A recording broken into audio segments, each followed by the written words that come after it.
অনেক দিন আগের কথা। তখন রাস্তা ছিল কাদামাটির রাস্তা।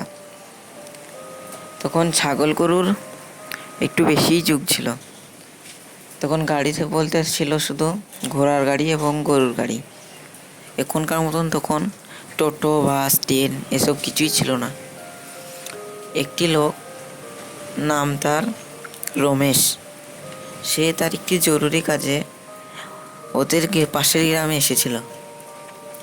তার কাজ শেষে সে বাড়ির দিকে রওনা দেয়। তাদের গ্রামে যেতে হলে একটি বড় নদী পার করতে হয়। নদীটি বেশ বড়।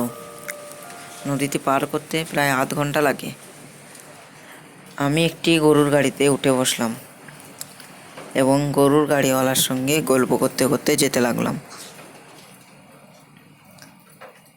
গরুর গাড়ি যেতে লাগলো খুব তাড়াতাড়ি।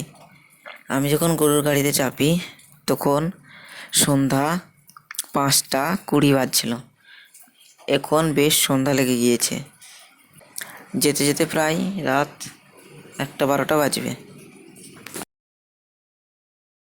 কিছুক্ষণ পর আমি ওই নদীর কাছে চলে আসি এবং গাড়িওয়ালা আমাকে নদীর কাছে নামিয়ে দিয়ে চলে যায়।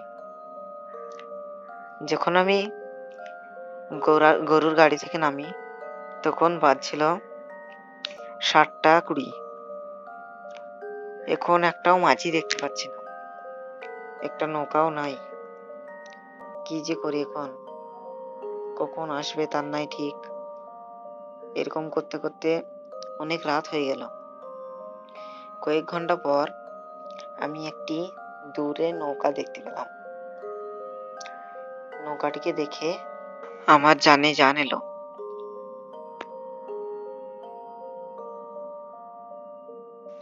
আমি মাঝিটাকে জোরে জোরে ডাকতে লাগলাম এবং সে আমার দিকে আসতে লাগলো। কিছুক্ষণ পর সে নদীর পাড়ে এসে দাঁড়ালো এবং আমাকে বলল, তাড়াতাড়ি উঠে বসো। আমি আর একদম দেরি নেই, তাড়াতাড়ি মধ্যে উঠে বসলাম নৌকার ওপর। আবার কখন পাবো নৌকা তার নাই ঠিক। আমি মাঝিওয়ালাকে বললাম, তাড়াতাড়ি চলো, আমার একটু বাড়িতে কাজ আছে। সেই বলে মাঝি তাড়াতাড়ি নৌকাটিকে ছেড়ে দিল এবং যেতে লাগলাম আমরা দুজনেই।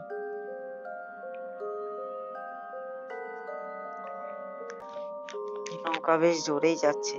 সে হাতে করে নৌকার পায়াটা যত জোরে নাড়াচ্ছে তার থেকে বেশি জোরে নৌকা যাচ্ছে। এটি দেখে আমি একটু অবাক হলাম। তারপর ভাবলাম স্রোতের কারণে হয়তো হতে পারে।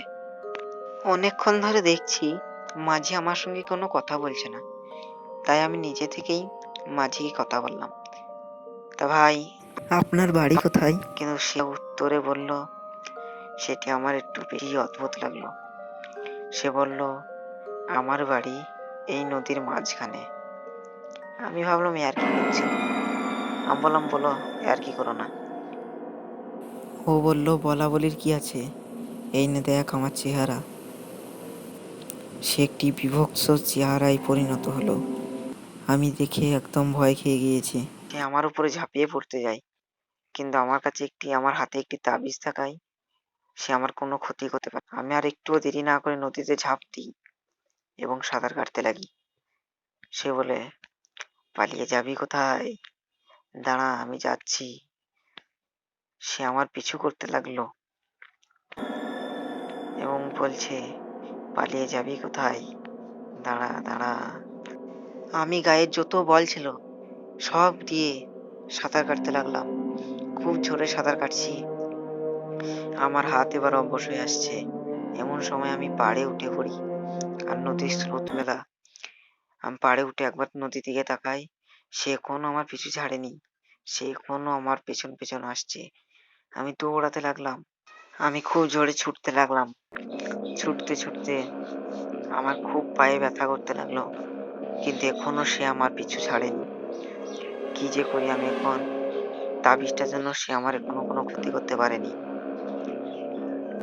সে বলছে, যা তোর হাতে তাবিজটা আছে বলে বেঁচে গেলি। এমন সময় আমার সামনে দিয়ে দুটো লোক আসছে। আমি তাদের সামনে গিয়ে খুব জোরে হাঁপাতে লাগলাম। ওরা বললো, কি হয়েছে ভাই, কি হলো, বলো আমাদের। আমি বললাম, সে আমাকে মেরে দেবে, সরো আমার রাস্তা থেকে। সে বললো, কি হয়েছে বলো আমাদেরকে, আমরা তোমাকে বাঁচাবো। আমি তাদেরকে সব খুলে বললাম। ওরা বলল, এটা তোমার সঙ্গে নতুন নয়, এরকম অনেকজনের সঙ্গেই ঘটে। তা চলো আমাদের সাথে, তোমাকে তোমার বাড়িতে দিয়ে আসবো। তারপর ওই দুজনা আমাকে একটি হুজুরের বাড়িতে নিয়ে যায় এবং হুজুরের সামনে আমাকে বসিয়ে দেয় এবং হুজুর আমার শরীর বন্ধ করে দেয় এবং পানি পোড়া দেয়। তারপর আমি বাইরে আসি এবং ওরা দুজনা আমাকে আমার বাড়িতে দিয়ে আসতে যায়। কিছুক্ষণ পর আমি আমার বাড়ি চলে আসি এবং বাড়ি এসে আমার জান এলো।